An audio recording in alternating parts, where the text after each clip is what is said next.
Nous allons commencer par les travaux de l'atelier sur la paix et la prospérité organisé au Bahreïn. Personne ne prévoyait le succès de cette réunion qui n'a pas connu la participation d'une délégation israélienne ou palestinienne. Plusieurs pays arabes, dont le Maroc, se sont contentés d'envoyer des experts de niveau moyen et non pas des ministres. L'une des principales critiques soulevées par cette réunion est qu'il est erroné de parler de développement économique et d'investissement avant de traiter les aspects politiques et sécuritaires du conflit israélo-palestinien.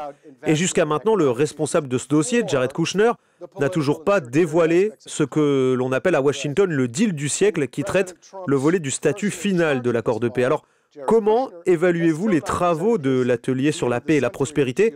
Est-ce que ça a été un succès et est-ce qu'il a augmenté les chances de la paix au Moyen-Orient?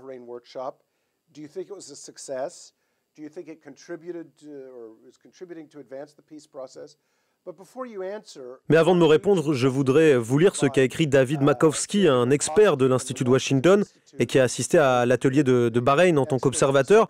Donc il a écrit « La méthode de l'administration Trump dans ce conflit repose sur l'exercice de pression maximale. Cela veut dire que tu ne peux rien obtenir avant d'accepter le deal américain. »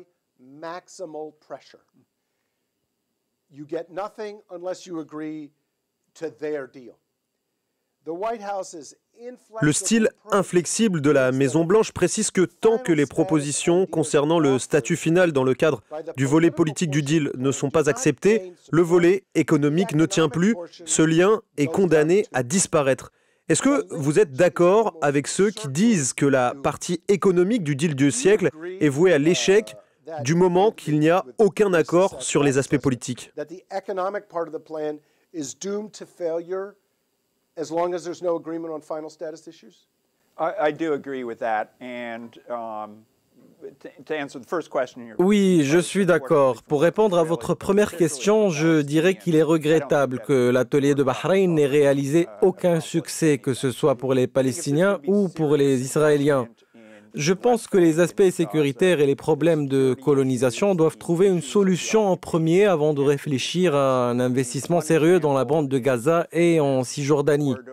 L'un des exemples est le projet du tunnel liant la bande de Gaza et la Cisjordanie qui a été beaucoup débattu pendant la réunion de Bahreïn. Netanyahou s'est opposé à ce projet et, comme je l'ai dit, malheureusement, aucun responsable israélien n'était présent pour donner son avis. Il est quasiment impossible de prévoir quelles seront les retombées de l'investissement dans le tunnel entre la bande de Gaza et la Cisjordanie en raison de la situation sécuritaire instable.